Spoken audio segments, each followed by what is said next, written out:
오지훈 국회의장님이 네.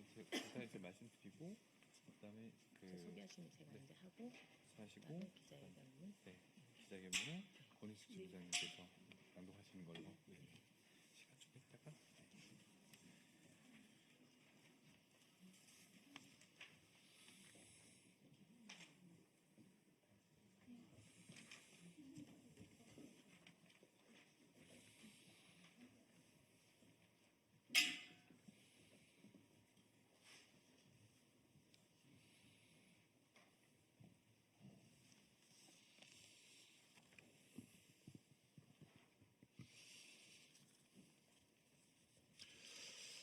네, 기자회견 시작을 하도록 하겠습니다. 저는 울산 동구 환경노동위원회 소속 더불어민주당 김태선입니다. 여성가족부 아동 돌봄 사업 306억 임금체불 해결 촉구를 위한 기자회견을 시작하도록 하겠습니다. 먼저 기자회견 순서를 말씀드리면 제가 간단히 말씀드리고 근로기준법과 기간제 단시간법 준수 촉구 발언 관련해 가지고 공공돌봄노조 분과장 오지연 분과장님께서 말씀해 주시고요.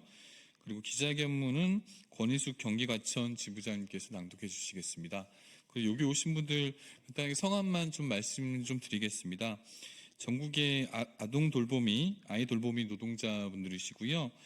성경숙님, 유선자님, 김은옥님, 박혜경님, 배민주님, 허승현님, 허명숙님 오셨습니다. 그리고 아까 말씀드렸던 분과장 오지연 분과장님과 경기과천 지부장 권희숙 지부장님도 오셨습니다. 존경하는 국민 여러분, 오늘 이 자리는 아이 돌보미 노동자들의 정당한 법적 권리를 대변하고 이들의 목소리를 보장하기 위해 마련되었습니다. 아이 돌보미는 오랜 시간 노동자로서의 권리조차 인정받지 못했습니다.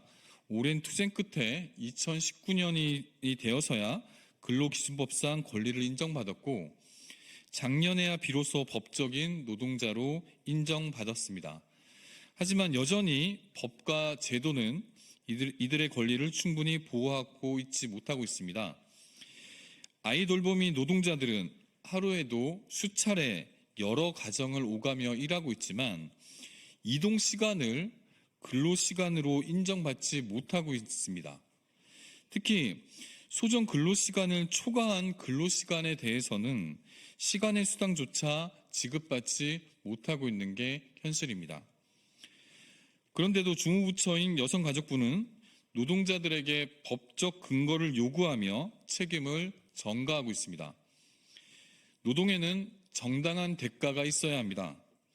여성가족부의 책임있는 사태 해결을 촉구하며 아이 돌보미 노동자의 권리가 온전히 보장될 수 있도록 국회에서 법과 예산으로 지원하도록 하겠습니다. 먼저 공공돌봄노조 오지연 분과장님께서 촉구 발언을 하시겠습니다.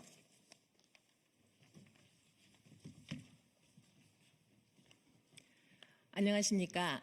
저는 공공앤돌봄노동조합 아이돌봄 분과장 오지연입니다. 오늘 이 자리는 어렵게 마련된 자리임을 우리는 알고 있어 김태선 의원님께 머리 숙여 깊이 감사를 드립니다. 아이돌봄이는 정부 정책상 가장 심각한 출생률을 높이는 데 기여하고 있다고 말할 수 있습니다. 아이 돌보미의 불합리한 근로 여건 속에서 특히 휴게 시간 등등을 두고 이 자리에서 다 열거할 수는 없습니다만 법적인 근거로 이동 시간과 초과 근로 시간을 인정받아야 함을 말씀드립니다. 초단기 근로자로서 2시간 기본 이용하는 가정을 상대로 아이 돌보미는 여러 가정을 다닐 수밖에 없습니다. 저는 그렇습니다. 18년 차 아이 돌보미로서 가정을 다니며 도움을 주고 있습니다. 실제 불안정한 노동시간과 노동력에 비해 존중받지 않는 낮은 처우라는 것입니다.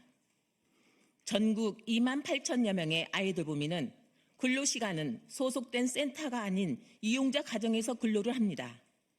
2019년도부터 근로기준법을 적용받은 근로자로서 제58조에 적용받는 근로자입니다.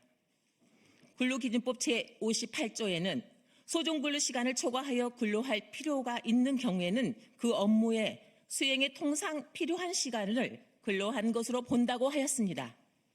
아이돌보미는 근로하기 위해 새벽부터 이동하는 시간이 1회부터 아니 3회, 4회까지 돌아 심야까지 할 수밖에 없는 현실에 법이 보장하는 근로기준법을 여가부는 법을 무시하고 있는 것입니다.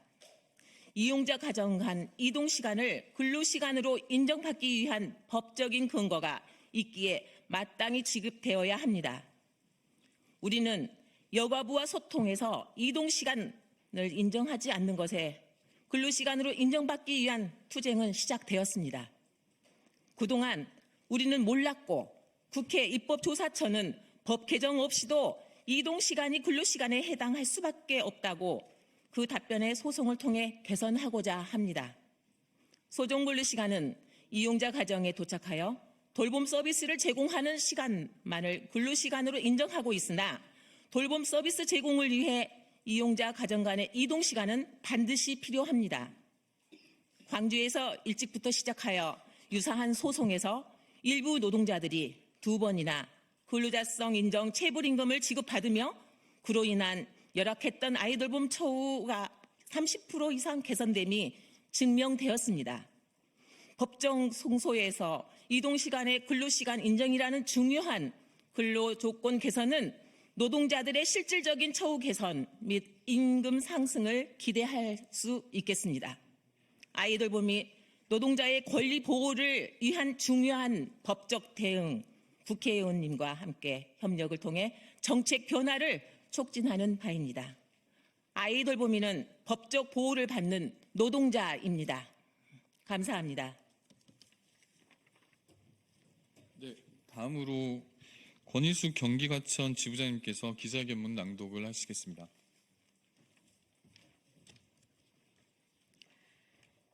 여성가족부 아이돌봄 사업 306억 임금체불 해결 촉구 기자회견문.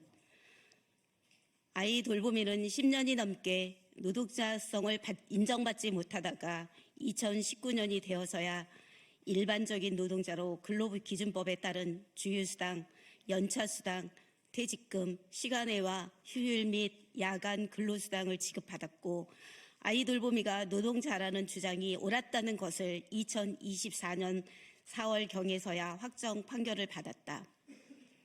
일반적인 노동자로서 근로기준법상의 권리는 인정받았지만 근로 형태와 근로계약 형태에 따른 비정규직을 보호하기 위한 법적 권리는 아직 인정받지 못하고 있다. 약 1만 명의 아이돌봄이가 하루에 2가정 이상을 방문하는 경우가 한 달에 10일 정도인데 근로시간의 전부를 사업장 밖에서 일하는 간주 노동자로서 업무 수행에 통상 필요한 시간인 이용자 가정 간 통상 이동시간 회당 평균 15분을 근로시간으로 인정받지 못하여 평균 126억 원의 임금체불이 있다. 약 1만 명의 아이돌봄이가 연장, 일시, 긴급 돌봄을 한 달에 10여 시간을 제공하였으나 비교 대상 노동자보다 노동시간이 짧은 단시간 노동자로서 소정 근로시간을 초과하는 근로임에도 일일 근로시간 8시간을 넘지 않는다 하여 시간 외 수당을 가산받지 못하여 약 180억 원의 임금 체불이 있다.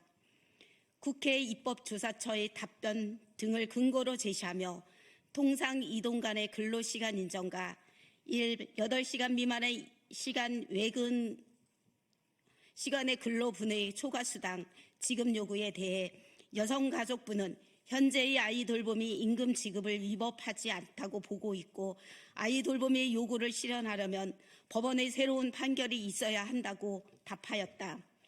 간주 노동자를 보호하기 위한 근로기준법 제58조 근로시간 계산의 특례와 단시간 노동자를 보호하기 위한 기간제법 제6조 단시간 근로자의 초과 근로 제한을 여성가족부가 준수하게 하기 위해 25년 1월 452명의 1차 소송을 접수하였다.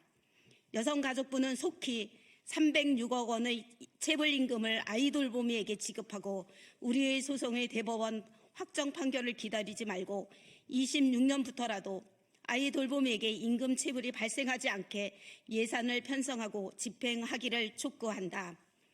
2025년 2월 5일 공공엔 돌봄 노동조합 광서구 아이돌봄 협회. 감사합니다. 다들 들으셨겠지만 아이 돌보미 노동자분들 같은 경우는 하루에 한 건, 뭐 많게는 2건, 3건씩 가정을 돌아다니면서 아이 돌보미를 하고 있는데 평균 이동 시간이 한 15분 정도 걸린다는 거예요. 근데 이 15분을 근로 시간으로 인정하지 않겠다는 겁니다.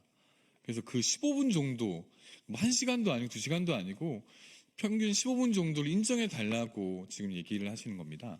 그리고 이 단기 노동자이기 때문에 주 40시간 미만 근로자예요. 그러다 보니까 초과 근무를 함에도 불구하고 초과 수당을 전혀 지급받지 못하고 있는 게 지금 현실입니다. 이 부분은 여가부에서 충분히 재량껏 해석할 수 있음에도 불구하고 본인들이 이런 전례가 없다는 이유로 지금 지금 못하고 있는 형국이고요. 이 부분은 저를 비롯해서 이 계신 분들하고 함께 여가부가 전향적으로 태도를 바꿀 수 있도록 끝까지 싸워나가도록 하겠습니다. 기자회견 마치도록 하겠습니다. 고맙습니다.